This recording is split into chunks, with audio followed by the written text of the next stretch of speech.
After a 2-2 draw against Bayern Munich, showcasing a tight and efficient performance, Inter Milan were showered with praise. Dreams of a historic treble began to emerge, with the club still competing in Serie A, Coppa Italia, and the Champions League. However, Inter's coaching staff likely knew that the team's real strength didn't match the hype. They were beaten by Bologna in Serie A, then suffered a 3-0 home defeat to bitter city rivals AC Milan, effectively ending Simone Inzaghi's treble ambitions. This loss had been foreseen. The 3-0 defeat came as no surprise, with the cracks already showing in the Bologna game. Riccardo Orsolini's spectacular overhead kick not only robbed Inter of 3 points, but tore off the mask of stability they'd been trying to wear. Despite still leading Serie A, Inter looked drained both physically and mentally.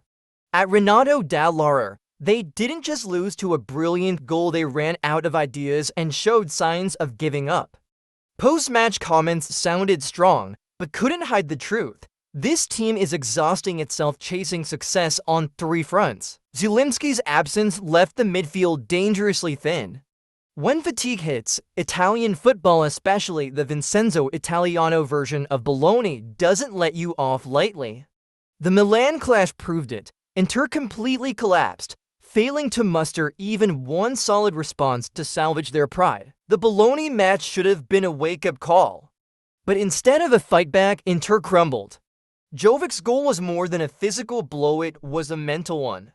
A team that reached the Champions League final last year now finds itself at a crossroads: rebuild its spirit or be dragged into a grueling playoff battle with Napoli. Ironically, it was Inter who lost to Bologna in the Scudetto playoff back in 1964. Could the ghosts of the past be returning, or will Inzaghi turn this season into a statement rather than a consolation? "We were genuinely exhausted," Barella admitted after the match against Bologna, stressing that Zielinski's calf injury had robbed Inter of a crucial rotation option. "Yes, we were tired, but we didn't give up." A single defeat can't destroy the spirit this team has built over the years. And yet, Barella and Inter couldn't live up to that promise. Before delving deeper into the clash with AC Milan, let's take a look at Inter Milan's squad. Comparing Inter's lineups over their last 3 matches against Bayern Munich, Bologna, and AC Milan, the squad depth issues become clear. In the Bayern game, they fielded almost their strongest Sommer in goal. A solid back 3 of Pavard, Acerbi, and Bastoni. A dynamic midfield trio of Barella, Calhanoglu, and Mkhitaryan, with Lautaro and Thuram impressing up front. But just a few days later, in the second leg of the Coppa Italia semi-final, Inter were forced into heavy rotation. Sommer was rested and replaced by backup goalkeeper Juan Martinez. Pavard and Acerbi were absent, with the inexperienced Bissek and the aging De Vrij stepping in. In midfield, the absence of Calhanoglu meant Inter had to rely on Aslani, a name not yet trusted in high-stakes matches. Up front, Thuram was sidelined and Taremi started, but still failed to inspire confidence. Kibarella Fijian Gentuyan Gia, Di Marco Jung CCC, Bakuk Fang and Thay the King G Teen TM, Spila Hio Ko Tran, K Kangshala Si Sly Chan, Mala H Kwasi A Luch Thi H U Day, AP Luk Ba MT Tranvo Chu Sao Ji Han Cha Ji Kap Ning Pham Van Wagigi. Although Inter boasts the youngest average age in Syria, many of their key players are aging, and when fatigue sets in, Inzaghi's tactical system crumbles. The 3-0 defeat to AC Milan at San Siro was one of Inter's most painful losses this season, knocking them out of the Coppa Italia with a 4-1 aggregate score. This defeat not only exposed a dip in form, but also laid bare tactical flaws and psychological weaknesses. The match was played in front of 75,550 spectators amidst the intense atmosphere of the Derby della Madonnina. Yet Inter failed to live up to expectations. Inter had 55.6% possession and registered 16 shots, including Di Marco's strike against the crossbar and a glaring miss from Lautaro. However, their lack of finishing efficiency came back to haunt them. In contrast, AC Milan needed just 8 shots to score 3 goals. Luka Jovic bagged a brace in the 36th and 49th minutes, while Tijani Reinders added a goal in the 85th to seal a convincing win for the Rossoneri.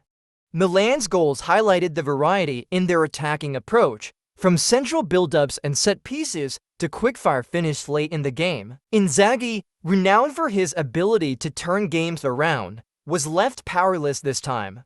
In contrast, AC Milan under Paulo Fonseca displayed a completely different spirit.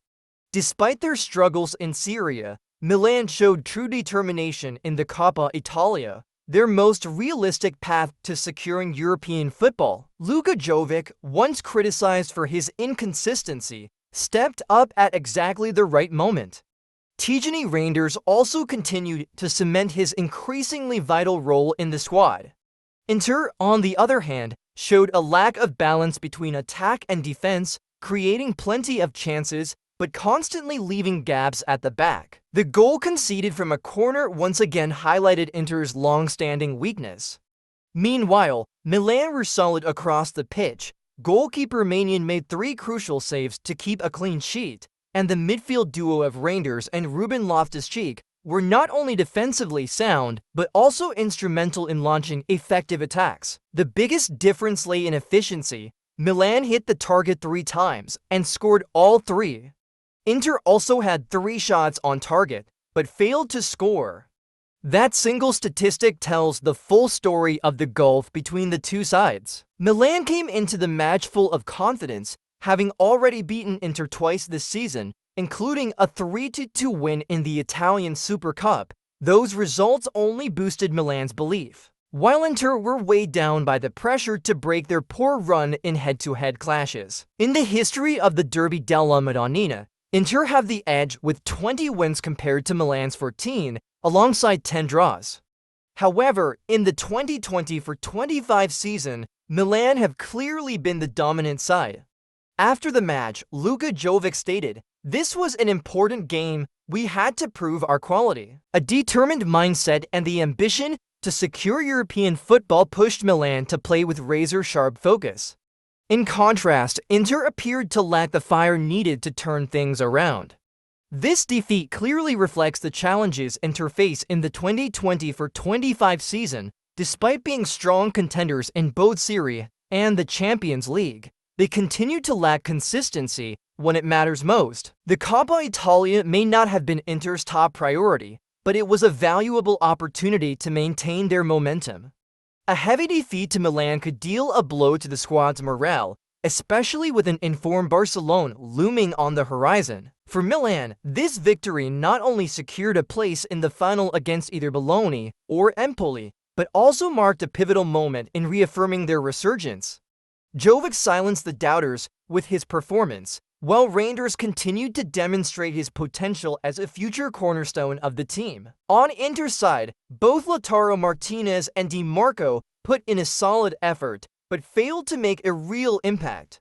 Inzaghi, whose tactical adjustments didn't pay off, must also shoulder some of the blame. That said, this shouldn't be seen as the end. Inter still have hope in both Serie and the Champions League. A bitter defeat, yes, but potentially a valuable lesson as well. This victory was a testament to Milan's resilience and ability to seize key moments. However, if they hope to go far in the Coppa Italia, consistency will be crucial. This derby wasn't just about the 3 goals, it painted a complex portrait of tactics, mentality, and ambition between the two Milan giants.